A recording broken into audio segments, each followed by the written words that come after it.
My girlfriend insisted, "I need more me time alone, please respect that." I replied, "Of course, my love." Then I hired a private investigator to see what this me time entailed, and got photos of her with another man. The shocking revelation was me serving her eviction papers from my apartment during her next me time. I'm 32 male. My girlfriend, Chloe, 29F, and I have been together for about 3 years, living together in my apartment for the last 2. Things were, I thought, pretty good. Comfortable, you know? We had our routines, our inside jokes, the usual couple stuff. About 2 months ago, Chloe started talking about needing more me time. She said she felt like she'd lost a bit of herself in the relationship and needed space to recharge, pursue her hobbies, which were suddenly very vague, and just be alone with her thoughts. She was super insistent, almost a little rehearsed about it. "I love you, Alex. This isn't about us. It's about me. I just need this. Please respect that." Alarm bells, right? Tiny ones at first. I'm not a clingy dude. I have my own life, my own friends. So I said, "Of course, my love, whatever you need," and I meant it mostly. But something felt off. Her me time always seemed to be on specific evenings, usually Wednesdays and Saturdays, and she was always a little too dressed up for sitting on the couch reading, which was one of her go-to explanations. Plus, she got weirdly defensive if I asked even a casual question about what she did. My gut started screaming after a few weeks of this. I'm not proud of it, but I'm also not a fool. I hired a PI. Old school, I know, but I needed facts, not just a sick feeling in my stomach. It wasn't cheap, but peace of mind or confirmation of disaster is priceless, I guess. The PI was quick, efficient. Last Friday I got the email. Subject, case update, C. Miller. Inside, a folder of pictures. Chloe, looking very happy, very not alone, with some dude I've never seen before. Holding hands, kissing, going into a restaurant, then later looking cozy at a bar. The works. The PI even got a name, Liam. My first reaction wasn't rage, it was cold. Like a switch flipped. All the little inconsistencies, the weird excuses, her sudden need for privacy, it all clicked into place. It was so blatant, so disrespectful. She was using my apartment as her home base while she was out screwing around. I didn't confront her immediately. What was the point of a screaming match? She'd just lie more. Deny. Gaslight. No, this needed a different approach. My approach. Her next me time was scheduled for yesterday, Saturday. She gave me the usual spiel, kissed me goodbye, the nerve, and headed out. I waited an hour, then called my PI. Is she with him? Affirmative. They were at his place, apparently. Perfect. I had already contacted my building management and a lawyer earlier in the week to understand the eviction process for a non-leaseholding occupant. Since she wasn't on the lease, and it was my apartment from before we even met, it was relatively straightforward. I got the official notice drawn up. 30 days. Yesterday evening, while she was deep in her me time, I went to Liam's apartment building. I didn't go to his door. I just waited in my car across the street. The PI had given me his address. Around 10 p.m. they came out, laughing, holding hands. He walked her to her car. They had a long, passionate kiss. My stomach turned, but my resolve hardened. This was her choice. She got home around 10:45 p.m., all smiles, humming to herself. "Hey, you're still up," she said, a little surprised. "Yeah," I said, keeping my voice even. "Had some things to take care of." "Good me time?" I asked. "Oh, it was wonderful. So relaxing." "Just what I needed," she chirped, heading to the bedroom. I waited until she was settled in bed, probably scrolling through her phone, texting Liam no doubt. Then I walked in. "Chloe," I said. She looked up, a little annoyed at being interrupted. "Yeah?" I held out the envelope. "This is for you." She took it, looking confused. "What is it?" "Bills?" "Sort of," I said. "It's an eviction notice. You have 30 days to vacate my apartment." Her face. Oh man. It went from confusion to disbelief to a flicker of panic, then to anger. "What the hell? Alex, is this a joke?" "No joke, Chloe. I know about Liam. I know your me time is him time." I pulled out my phone and showed her one of the pictures. Just one. Her and Liam mid-kiss. Clear as day. She stared at the photo, then at me. The color drained from her face. I can explain," she stammered. "No need," I said, keeping my voice calm, almost detached. "The explanation is pretty clear. You've been having an affair. You've been lying to me for months, and you've been doing it while living under my roof. The disrespect is astounding, frankly." I continued. "So you have 30 days. I expect you to be out by then. We can discuss how you want to get your things, but the decision is final." She just sat there, speechless, the eviction notice clutched in her hand. I turned and walked out of the bedroom. Slept on the couch. Best sleep I've had in weeks, ironically. This morning, the real fun began. But that's an update for later. For now, I just needed to get this initial part out. It's a lot. Update 1. The fallout and the entitlement begins 2 days later. So, Sunday morning, I woke up on the couch feeling surprisingly okay. Chloe was already up, red-eyed and pacing in the living room. The eviction notice was on the coffee table, looking like she'd crumpled it and then tried to smooth it out. "Alex, we need to talk about this," she started, her voice trembling a bit. "You can't just kick me out. This is my home too." "Actually, Chloe," I said, pouring myself some coffee, "it's my apartment. You're not on the lease. You were a guest, a long-term one, sure, but still a guest, and your welcome has been officially revoked." The entitlement. Wow. It was like a switch flipped in her too. The teary, I can explain person from Saturday night was gone. Now it was indignant Chloe. "After everything we've been through, 3 years, Alex, you're throwing it all away over one little mistake? One little mistake?" I raised an eyebrow. "Chloe, this wasn't a one-time slip-up. This was a calculated, ongoing affair. You built a whole routine around it. Me time. You lied to my face for months. That's not little." She started crying then. Real tears, I think, but they didn't move me. Not anymore. "But where will I go? I can't afford a place on my own right now. You know that." A little background. She works part-time at a boutique, always said she was finding herself and didn't want the stress of a full-time career. I paid the lion's share of everything, which I was fine with when I thought we were a team. "That sounds like a you problem, Chloe," I said, sipping my coffee. "You had Liam. Maybe he has a couch you can crash on, or a spare room." Her head snapped up. "Don't you dare bring him into this." "A bit late for that, isn't it? You brought him into our life, my home, effectively." Then her phone rang.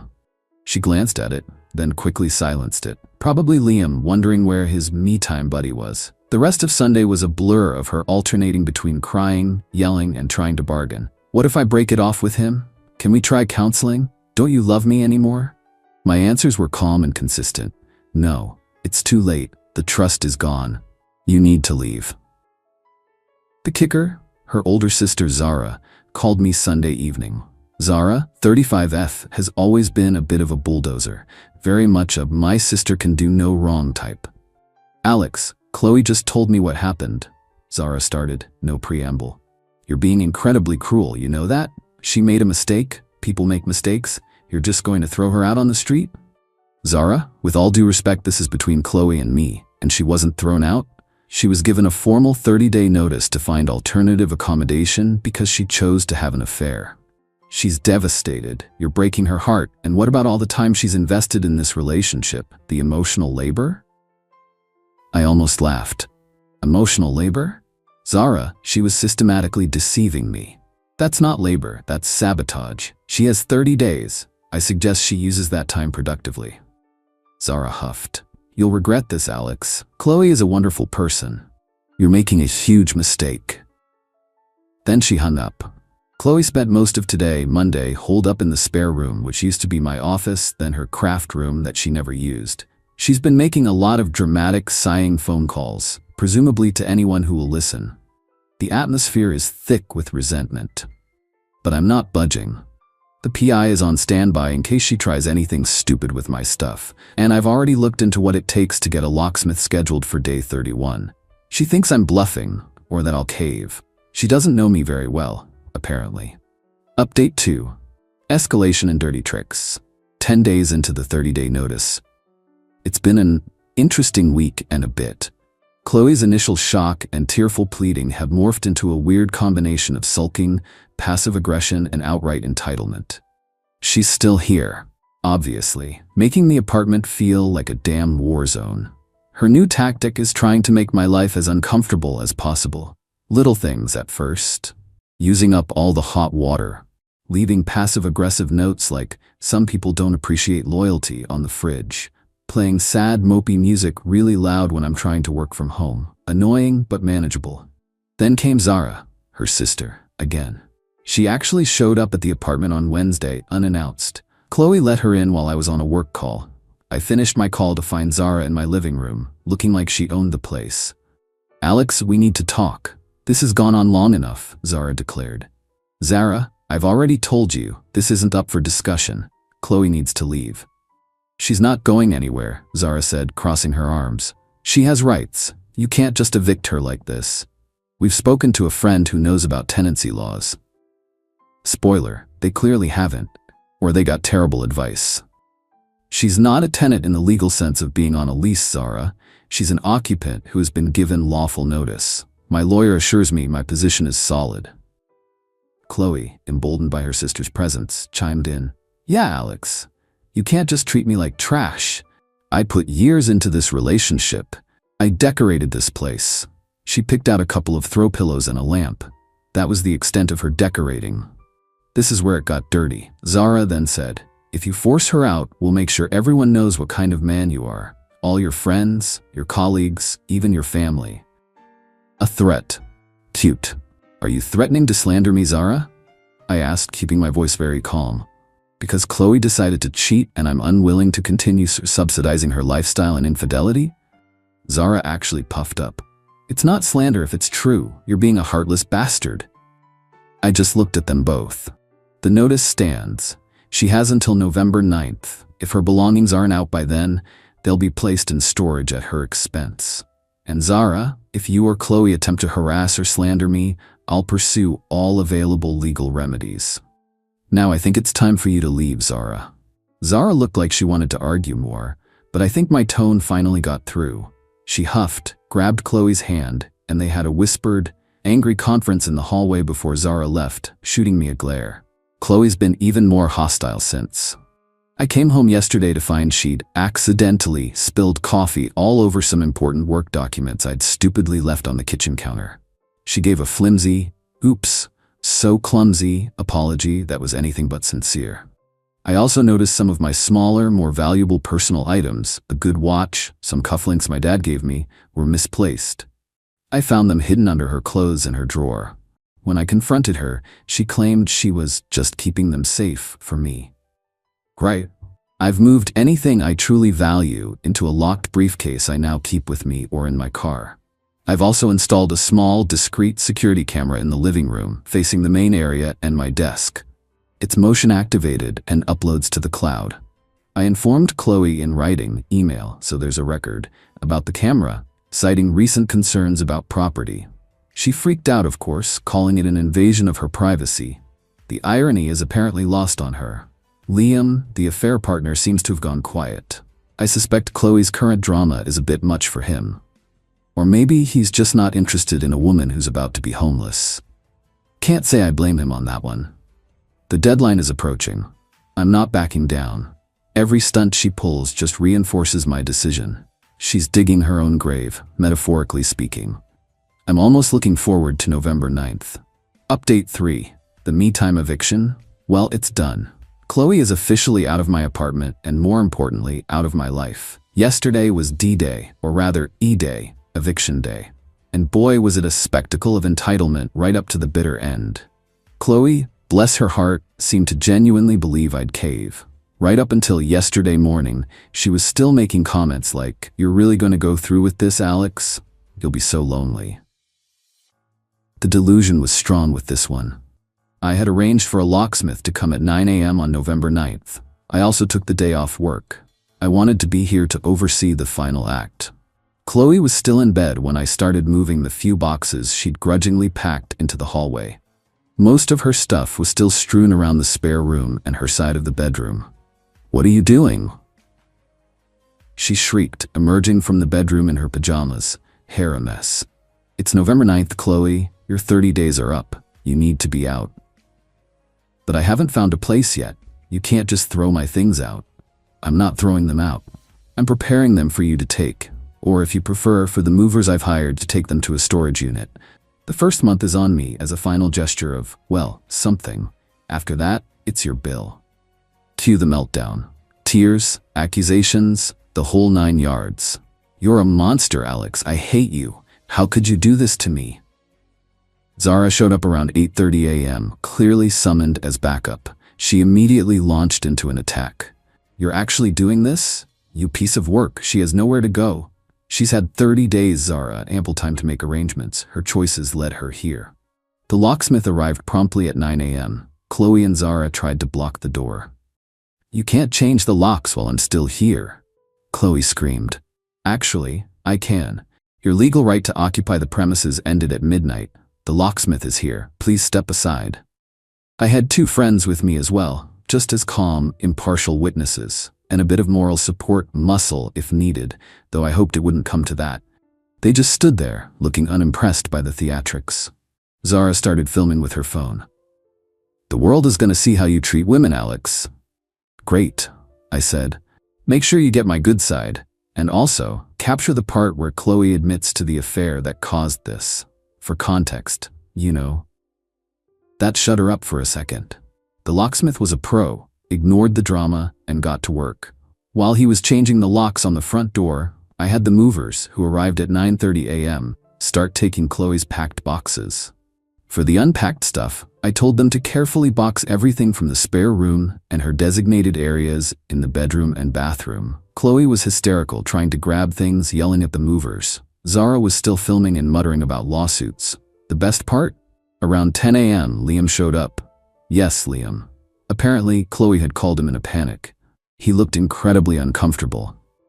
Alex?" he started, looking at me, then at the chaos. "Liam, right?" I said, extending a hand. He shook it, looking bewildered. "Thanks for coming. Chloe needs some help moving her things. Since you were the valor catalyst for this move, it seems fitting you assist." Chloe shot me a look that could kill. Liam just looked like he wanted the ground to swallow him. I didn't realize," he stammered. "Yeah, well, reality bites," I said. "She's all yours now. Enjoy the me time together." With Liam there, some of the fight went out of Chloe. She probably didn't want to look completely unhinged in front of her new man. She and Zara, with a very reluctant Liam, started trying to consolidate her belongings. It was slow, painful, and filled with muttered insults directed at me. By 2 p.m., most of her stuff was out, either in Zara's car, Liam's surprisingly small hatchback, or in the mover's truck heading to storage. The apartment felt instantly lighter. Chloe's parting shot? "You'll regret this, Alex. You'll never find anyone as good as me." I just smiled. "The locks are changed, Chloe. Here's the address for the storage unit. Goodbye." She stood there for a moment, expecting, I don't know what, an apology? A last-minute reprieve? Then Zara tugged her arm and they left. Liam scurried after them like a kicked puppy. My friends helped me tidy up the last bits. We ordered pizza, cracked open a few beers, and I felt this incredible wave of relief. It was over. The camera footage, by the way, is golden. Especially Zara's threats and Chloe's accidental coffee spill. Probably won't need it, but good to have. I got a few angry texts from unknown numbers later, probably Chloe's friends. Blocked. Zara posted some vague, passive-aggressive stuff on social media about toxic men and wolves in sheep's clothing. Whatever, my real friends know the truth. I gave a couple of them the short version. This morning, the apartment is quiet. It's my space again. It feels clean. I'm not even sad, just done. There's a weird sense of peace. I know it was harsh, but her betrayal was profound. She made her bed, and then I showed her the door. Time to start my own me time. The genuine kind. Thanks for letting me vent, Reddit. It actually helped.